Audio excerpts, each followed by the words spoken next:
Tony Astrel from Antoine's. Okay. And Auckland, and incredible character and a great laugh and a damn good chef, excellent chef. Mm-hmm. And but he used to say to me, Mark,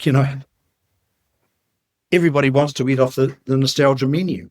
I'll create this and do that, but everybody goes back to these. And I'd say, well, Tony, because these are great dishes, that. You know that. And I think it's a great thing, but that's been lost. On June 9 and 10 this year, our live online workshop, Biochar for Farming, is happening in English and Spanish with returning specialist professors Angela Barrero and Morillo Bettarello. Tickets are $10 for farmers and $100 for everybody else, which includes 9 pay-it-forward tickets for farmers who can't pay the ticket price. Head to mapitforward.coffee/workshops or check the show notes for links. Welcome to the Daily Coffee Pro by Map It Forward, friends. I'm your host, Lee Safar, and this is episode 2 of a 5-part series with Mark Bartlett from Bonaccord Products. We're talking about the bastardization of quality in cafes and restaurants.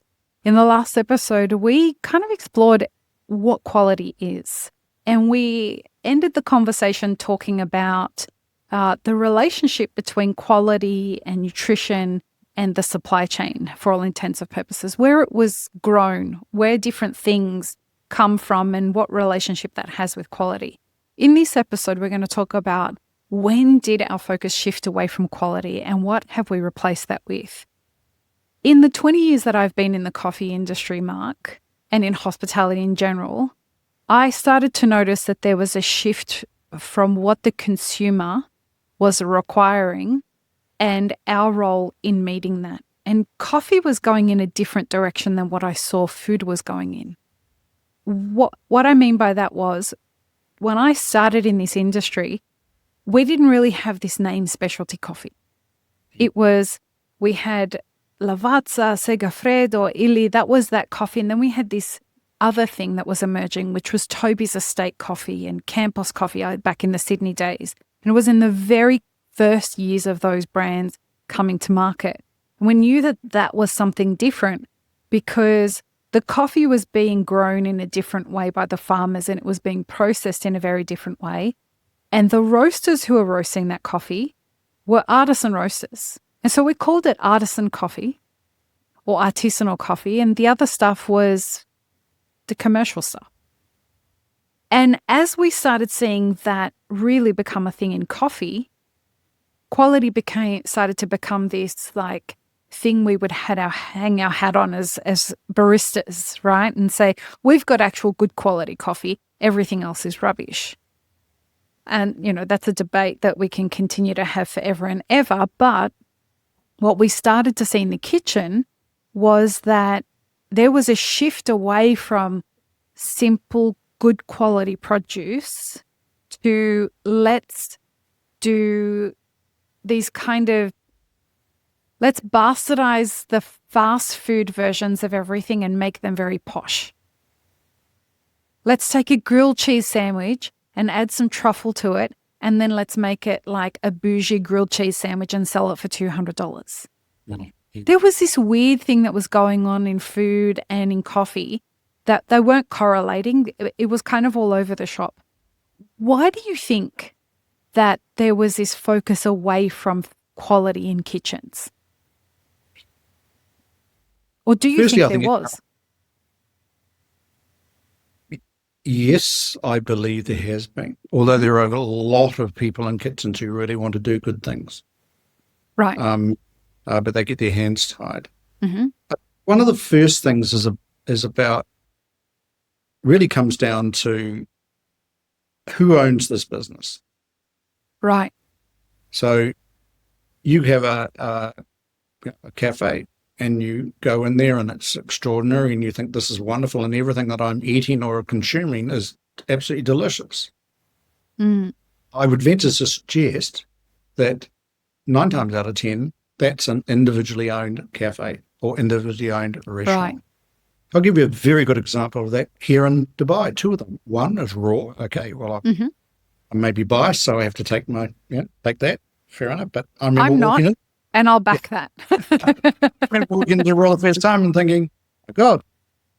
And then going through a whole lesson about learning about coffee. I thought I knew what good coffee was before I went to Raw. I knew nothing, absolutely nothing. And Kim and Matt were very kind and very patient. Took you on that journey. Took me on that journey now. Willing or not, you were going on that journey, right? Yes. Now I have a completely different view. Shout out to Matt and Kim. Ruined a lot of other coffee experiences for me. You're welcome, sir. But another very good example here in Dubai is Orfelli Brothers. Okay. Now, Kim took me there. Kim and Matt took me there for the first time 4 years ago, just as COVID was coming out and we were able to go. Mm-hmm. And I looked at this. First of all, the thing, I'm a wine person, I have a passion for wine, and part of our business is a little portion of that business of that. And the idea of going to a restaurant where you couldn't have wine was sort of, do I have to? But yeah. And I went, well, I'll tell you what, I fell in love with that place. Really? The quality, it just screams quality at you. And at the time, and I still don't think it's very expensive. Well, I don't think it's outrageously expensive now, but at the time it was even less expensive.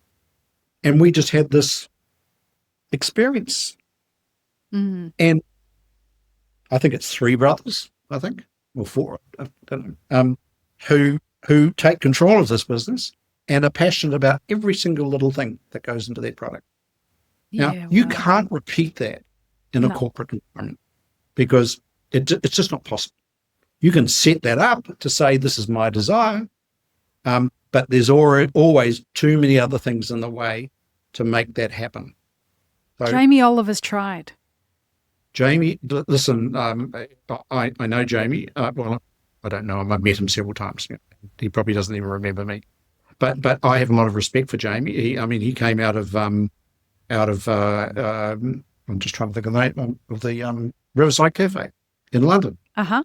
The two girls that had Riverside Cafe. Again, that's the only business they had. Yeah. They again, every single ingredient that was used had to be the best quality it could be. It doesn't mean it has to be the most expensive. Quality and price are not the same.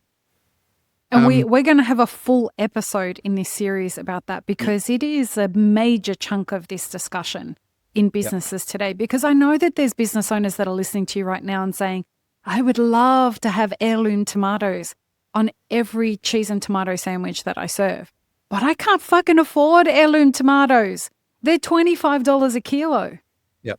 Right? And we get it. So we've dedicated actually the next episode is going to be all about that. So we promise we're going to dive into that. Yep. Go on. I'm sorry I cut you off. Yep. No, that's all right. And so getting back to this single owner operated establishment is always, so long as the people who own it are good and know what they're doing, is always going to have a jump on a chain. So why is a burger that would be made at Raw going to be better than a burger that's made in a chain? It's because the chef behind there cares about what he's putting out. He has some sort of control over that.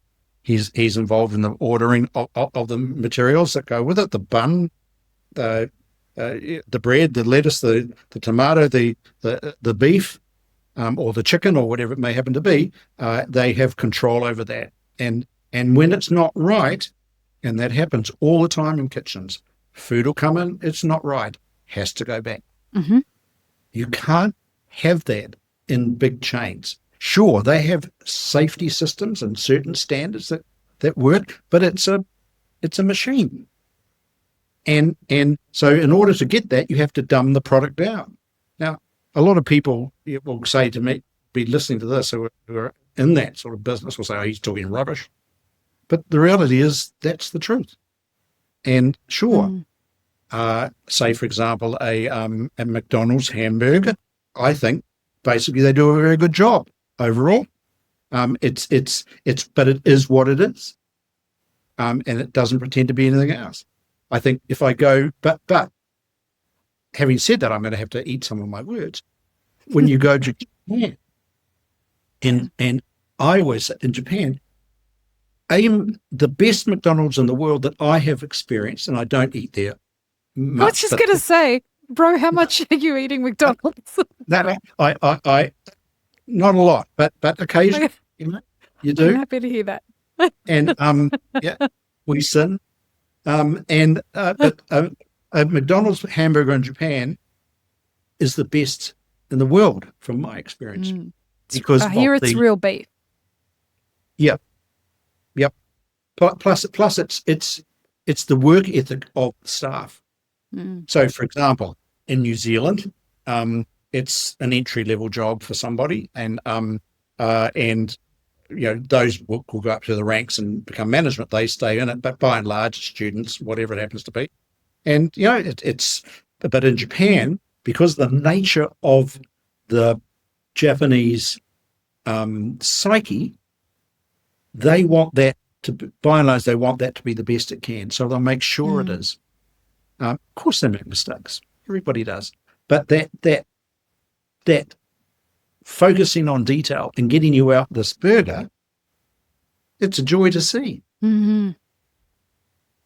What do you think was the moment that we I guess the culture on a global level started focusing away from quality and started focusing more on convenience? Because is that what we've replaced quality with? Convenience? We have. Mind? Yes, okay. We have.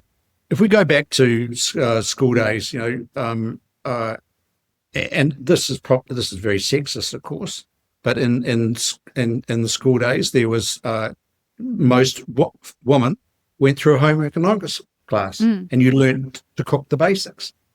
Now, I was shocked when I became involved. My very good friend, Chris, who he's a credible individual and very, very successful. When he asked me to join their business for a few years, and I did that, he said to me, Mark, in New Zealand, and I'm talking here the 1990s, early 1990s, in New Zealand, the average knowledge of recipes is 2.5 dishes. I don't know what a half a dish is.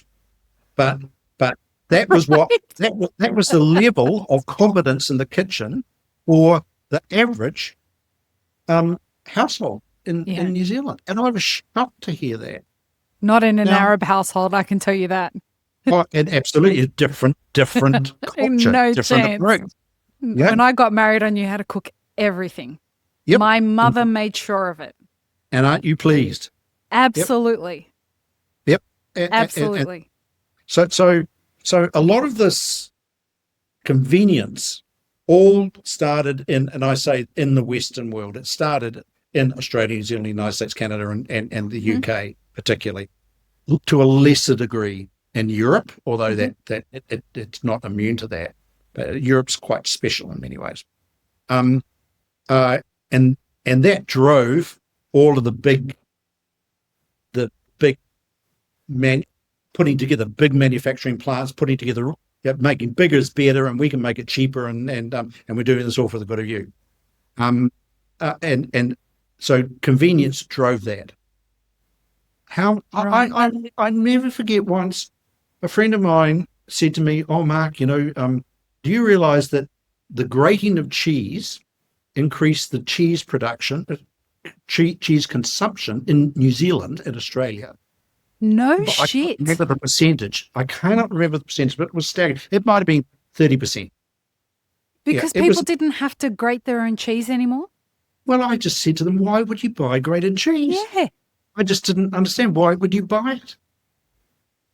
Convenience. I also see peeled eggs and peeled onions in the supermarket and think, who the fuck raised these people? Exactly. Exactly. And no judgment to you if you are buying, judgment to you. Learn to boil an egg and peel your own eggs. It is an important life skill. It used to be a joke in our part of the world. Yeah. You'd say, he can't boil an egg, which meant you're just incompetent. Well, now you've got sachets in the supermarket. Guess what? No. Guess what? Yeah. Or people who don't want to crack their own eggs. There's cracked eggs in cartons now. Oh, I haven't seen that. But yeah. Yeah. Go to Carrefour and you'll see some crazy shit. No plugs to Carrefour there. But when we talk about this correlation between convenience and quality, how does that, you would think that that wouldn't happen in restaurants, because the whole point of a restaurant, it is the ultimate convenience, right? The restaurant is the place that you go, and the cafe is the place that you go to have somebody create something nutritious and beautiful and delicious for you that you don't have to cook at home. And somehow we started thinking that grilled cheese was a restaurant meal now. And that,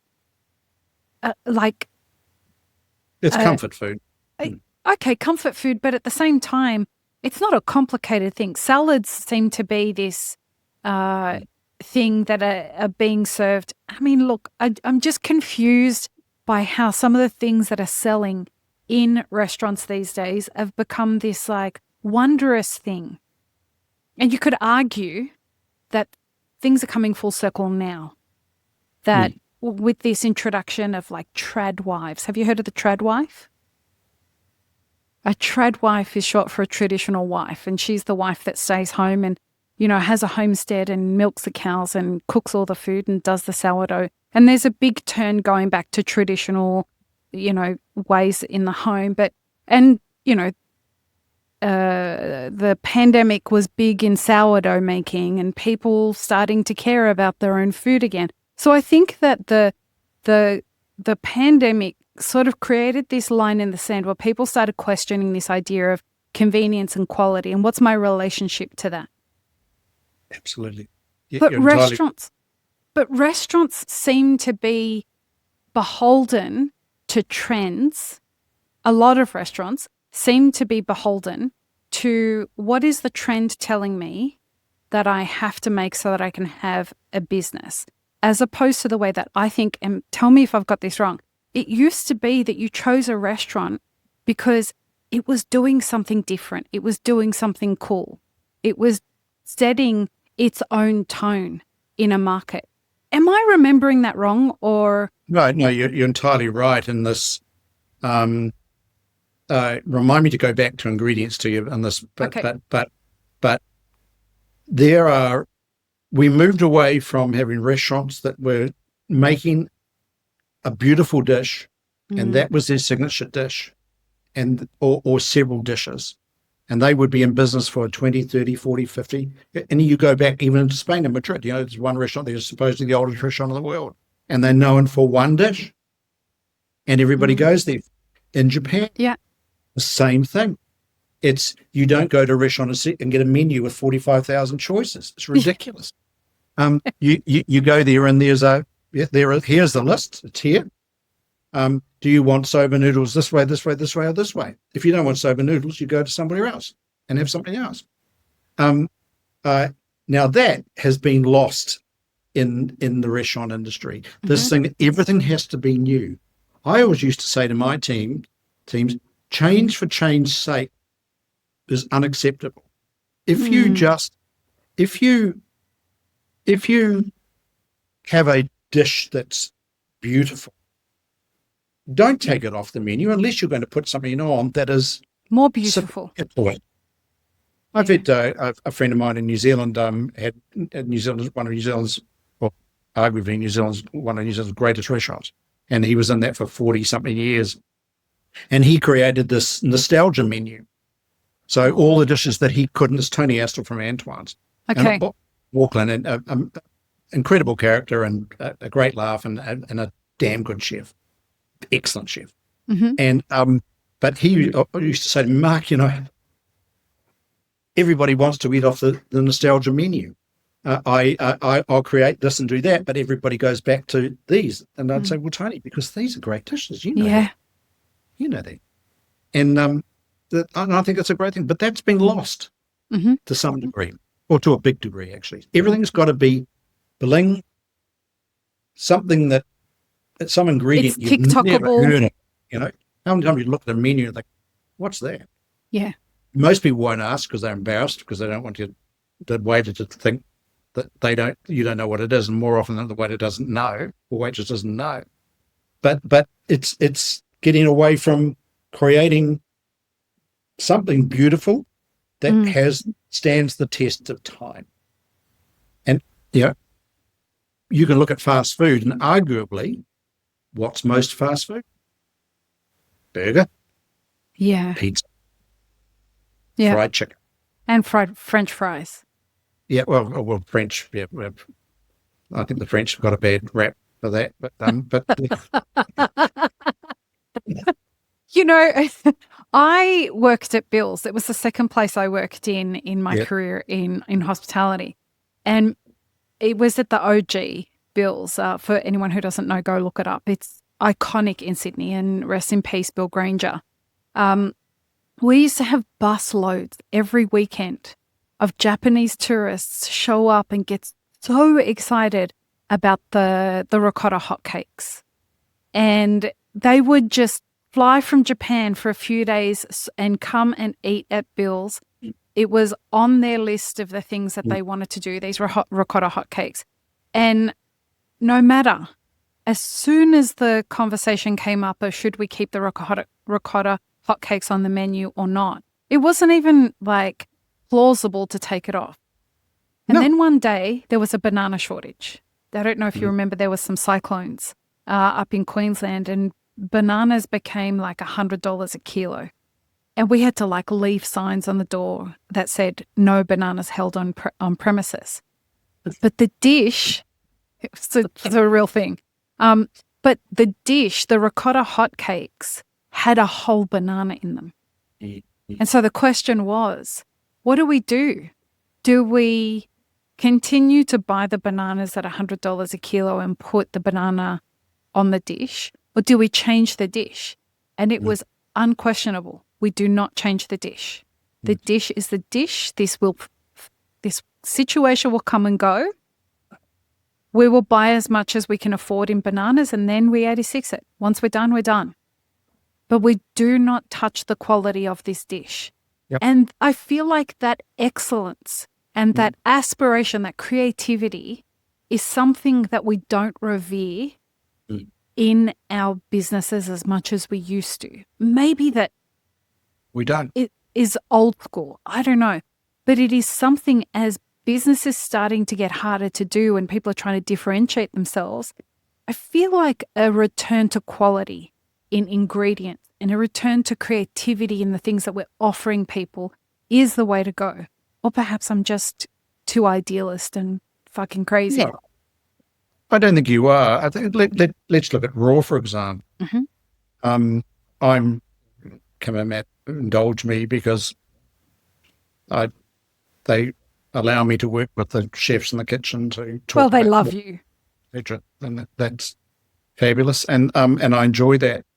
But often we're talking about the menus, etc., etc. But when you look at the breakdown of what actually sells, the two big things that sell are eggs and avocado, and they make up the vast majority of the dishes sold particularly on a weekend.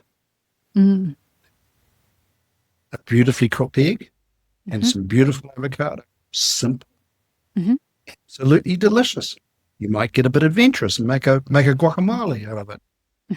And you have that option for somebody who wants something a little bit more of a zing, but a nice, beautifully sliced piece of avocado that's ripe and well grown, and et cetera, with a little even olive oil, or I wouldn't use avocado, but olive oil or salt and pepper, or nothing, or just salt and pepper.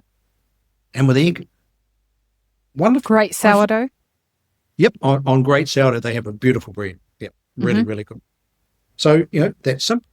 Now, if you took that off the menu, there would be a big problem at Raw. Yeah. But I'll tell you what, there was suggestion at one point, not Matt and Kim sort of stamped on that straight away, but there was suggestion at one point, we need to, it's eggs and avocado, we need to be doing something better. Actually, it's beautiful. So, that's what people want. And it's what I want. You could only better it with Pix peanut butter. You could.